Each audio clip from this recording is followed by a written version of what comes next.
Hello students, मेरा नाम है निशांत आहूजा और इस वीडियो में हम बात करेंगे 2023 के सेकंड पेपर में जो स्टैट्स के क्वेश्चंस आए हैं। Question number 1, the sum of deviations of n numbers from 10 and 20 are p and q respectively if p minus q whole square is equal to 10,000 then what is the value of n 10 20 50 या फिर 100।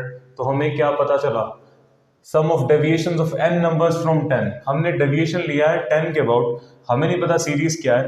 x i's -10, इसका जब deviation लेने के बाद इसका जो सम आ रहा है वो कितना है p।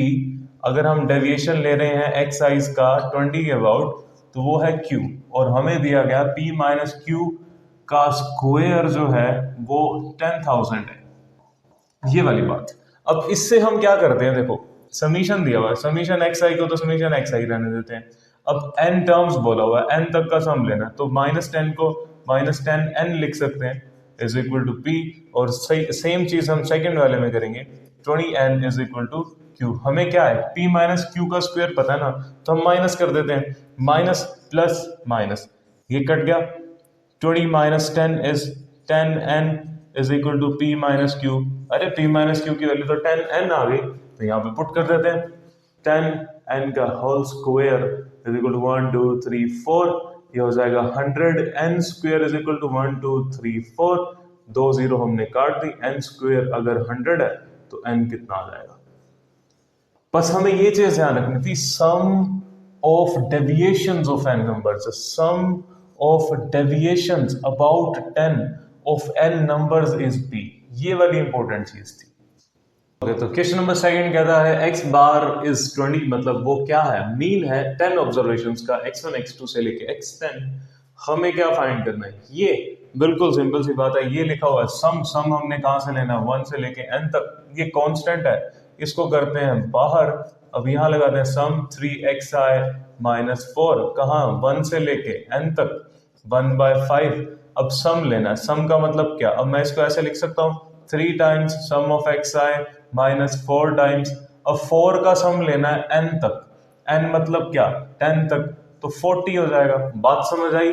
अब क्या चीज किया हमने, देखो 4 का सम कर रहे हैं 10 बार सम करेंगे तो वो 40 ही हो जाएगा ना, तो ये आ गया 40। अब समीशन x है, x बार दे रखा है 20, x बार अगर 20 है तो summation x by n is 20, summation x by 10 is 20, summation x is equal to 200, ये आ गया 200। वैल्यूज पुट कर देते हैं, 1/5 3 इंटू 200 माइनस 40, 1/5 600 माइनस 40, ये हो जाएगा 560/5।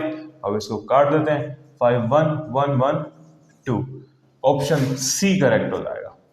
ओके, तो ये है हमारे पास question number 3। If the mean and sum of squares of 10 observations are 40 and 16160, mean दे दिया 40, x बार आ गया 40, sum of square of 10 observation, sum of square of 10 observations, sum of squares of 10 observations, ये दे दिया 16160। Squares observation का square किया और फिर उसका सम किया, कहां से कहां तक, i इज इक्वल टू 1 से लेके n तक। अब ये दो चीजें हमें दी हैं और इसने बोला कि स्टैंडर्ड डेविएशन, स्टैंडर्ड डेविएशन का फॉर्मूला क्या होता है, root summation x i square by n minus x bar square. एक और फॉर्मूला भी होता है बट इसमें x i स्क्वायर दिया हो तो हम डायरेक्ट ही लगाने वाले हैं, तो root of 16160 by 10 minus x bar क्या होता है, मीन होता है 40 का स्क्वायर। ये हमारे पास स्टैंडर्ड डेविएशन है, स्टैंडर्ड डेविएशन आ जाएगा क्या, इसको काटा 16 माइनस इसका स्क्वायर होगा 1600, रूट 16 का रूट, 16 का रूट क्या होता है भाई 4 is the right answer, option D is correct. Okay, तो ये हमारे पास क्वेश्चन नंबर 4, ये क्या कहता है, if r is the coefficient of correlation between x and y, what is the coefficient of correlation between 3x + 4 and -3y + 3। देखो बिल्कुल सिंपल सी बात है, हमने ये बात की थी पहले भी कि कोरिलेशन कोएफिशिएंट जो है ना वो बहुत ही ज्यादा इंडिपेंडेंट है, मतलब उस पर कुछ फर्क ही नहीं पड़ता। मतलब क्या कि भाई हमने कहा कि कोरिलेशन x और y का जो है वो r है। अब हमें क्या चाहिए, 3x + 4 और -3y + 3, इन दोनों के बीच का कोएफिशिएंट ऑफ कोरिलेशन चाहिए। Independent of change of scale and origin है, मतलब ये हमने किया उसका ओरिजिन चेंज, ये हमने किया उसका स्केल चेंज, सब हटा दो, मतलब इसने x और y के बीच का ही कोरिलेशन कोएफिशिएंट मांगा है, तो वो तो आ रही है, तो ऑप्शन बी हमारा करेक्ट हो जाएगा। बिल्कुल सिंपल सी। ओके, तो ये हमारे पास क्वेश्चन नंबर 5, ये है हार्मोनिक मीन का क्वेश्चन। इसमें बोला गया कि h is the harmonic mean of 3 numbers 10c4 10c5 10c6, what is the value of 270 by h। तो सबसे पहले हम बात कर लेते हैं, देखो हार्मोनिक मीन आ गया और बायनोमियल कोएफिशिएंट्स आ गए, तो हम सोच सकते हैं कि कैलकुलेशन थोड़ा सा पार्ट रह सकता है इस एलिगेशन में। ठीक है, तो हार्मोनिक मीन का फॉर्मूला होता है h = n/1 by a + 1 by b + 1 by c, मतलब या फिर हम यहाँ पे ले सकते हैं x1 x2 x3, 3 नंबर्स, जैसे मर्जी आप करना चाहें। इसने बोला 270 बाय h, तो मैं ऐसे करता हूँ 1 बाय h की वैल्यू निकालता हूँ सबसे पहले, और उसको मैं कर दूंगा 270 से मल्टीप्लाई। 270 इंटू 1 बाय h मतलब क्या, 1 by x1 1 by 10c4 plus 1 by 10c5 plus 1 by 10c6 divided by 3, है ना। तो अब इसको थोड़ा सिंप्लीफाई करते हैं, पहले 3 से काटा, ये आ गया 90, तो जो हमें आंसर चाहिए वो है 270/h। अब इसको सोल्व करने पे जो आएगा वो हमें एग्जैक्ट आंसर मिल जाएगा। अब कितने बच्चों को ये पता है कि 10c4 और 10c6 एक ही बात होती है, तो हम क्या करेंगे, 2 टाइम्स 10c4, 10c4 को देखो हम क्या लिख सकते हैं, 10 into 9 into 8 into 7 divided by 4 into 3 into 2 into 1, यही चीज हम करेंगे। इस पे मैंने 2 इसलिए लगाया क्योंकि मैं इन दोनों को एक साथ ले रहा हूँ, 1 बाय दिस 1 बाय दिस, दोनों सेम है तो 2 बाय दिस। ठीक है, 10c5 क्या होगा, 10 into 9 into 8 into 7 into 6 divided by 5, 5 into 4 into 3 into 2। अभी इसको सोल्व नहीं करेंगे, देखो क्या करने वाले हम, 90 कॉमन लेते हैं। अब इसको ऊपर करके कॉमन लेंगे, तो देखो क्या आने वाला है, 290 इंटू, अगर इसको ऊपर कर दिया और क्या आएगा हमारे पास, 4 इंटू 3 इंटू 2 इंटू 1, ये सब कॉमन आ रहा है, 5 को छोड़ के इंटू 1 कर लेते हैं, 1 की तो कोई बात ही नहीं है, और डिवाइडेड बाय 10 9 8 7, यहाँ से आ रहा है 10 इंटू 9 इंटू 8 इंटू 7, और बच जाएगा यहाँ पे पूरा पूरा 2 प्लस यहाँ पे ऊपर 5 5 बाय ये सब आ गया 6। अब इसको सोल्व कर लेते हैं, 4 2 सा 8 हो जाएगा, 3 3 सा 9 हो जाएगा। अब यहाँ पे देखो 0 से 0 कट रहा है, बिल्कुल कट रहा है, और थोड़ा छोटा कर लेते हैं इसको, 3 से कटेगा, यहाँ पे 3 आ जाएगा, 3 बाय 7 इंटू, इसको करते हैं एलसीएम, 12 प्लस 5 बाय 6। अब इसको सोल्व करने पे आएगा हमारे पास 3 बाय 7 इंटू 17 बाय 6, 3 2 सा 6, 17 बाय 14, 17 बाय 14 मतलब ऑप्शन सी हमारा करेक्ट हो जाएगा।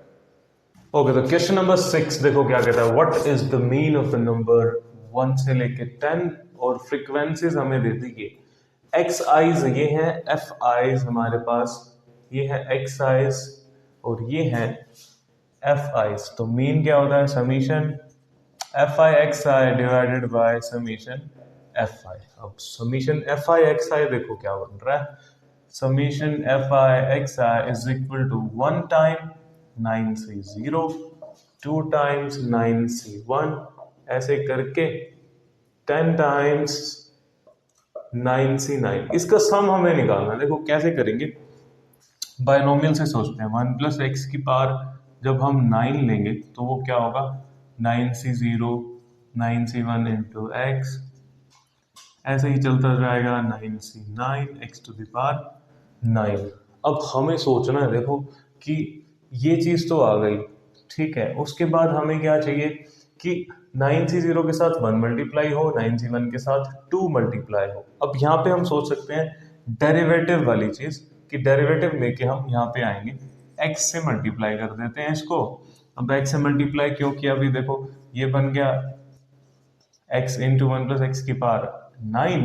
अब इसको क्या लिखेंगे, 9c0 times x, 9c1 x square, ऐसे करके 9c9 x की पावर 10। अब देखो यहाँ से मुझे क्या चाहिए, 2 टाइम्स 9c1। अगर मैं यहाँ पे डेरिवेटिव ले लेता हूँ, डेरिवेटिव लेने के बाद क्या हो जाएगा, 2 आगे आ जाएगा। अब यहाँ डेरिवेटिव ले लेंगे तो फिर क्या होगा, 9c0 का 9c0 ही रहेगा। अब यहाँ डेरिवेटिव लेते हैं, u इंटू वी लगा देते हैं, 1 इंटू 1 प्लस एक्स की power 9 plus x into 1 plus x की पावर 8।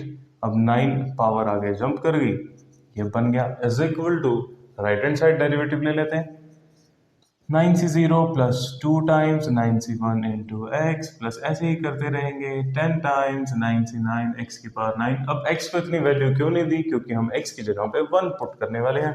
x की जगह पे 1 पुट कर देते हैं, ये हो जाएगा 2 की पावर 9 प्लस 9 टाइम्स 1 इंटू 2 की पावर 8 इज इक्वल टू, ये जो सम है x की जगह पे 1 पुट कर देंगे तो देखो एग्जैक्टली क्या बन गया, ये सम आ गया हमारे पास। सम क्या कहता है भाई, 2 की पावर 8 इंटू 9 प्लस 2 की पावर 9, ये सम आ गया। इसको थोड़ा सा अच्छे से लिख लेते हैं, 2 की पावर 8 कॉमन ले लेते हैं, 2 प्लस 9 ये हो जाएगा 2 की पावर 8 इंटू 11, ये आ गया sum over total F I x I over F I मतलब क्या, 9c0 प्लस 9c1 9c9 तक, ये तो सम हमें पता ही है। अगर हम यही वाली चीज यूज करें विदाउट एक्स, तो एक्स की जगह पे अगर मैं 1 पुट कर देता हूँ तो ये सम आ जाएगा। सम क्या आ जाएगा, 2 की पावर 9, ये आ गया 2 की पावर 9, एफ आई एक्स आई आ गया ये 2 की पावर 8 इंटू 11 बाय 2 की पावर 9, इसको काटा 1 2 नीचे बच गया, 11 बाय 2 होता है 5.5 मतलब 5.5। ऑप्शन सी हमारा करेक्ट हो जाएगा।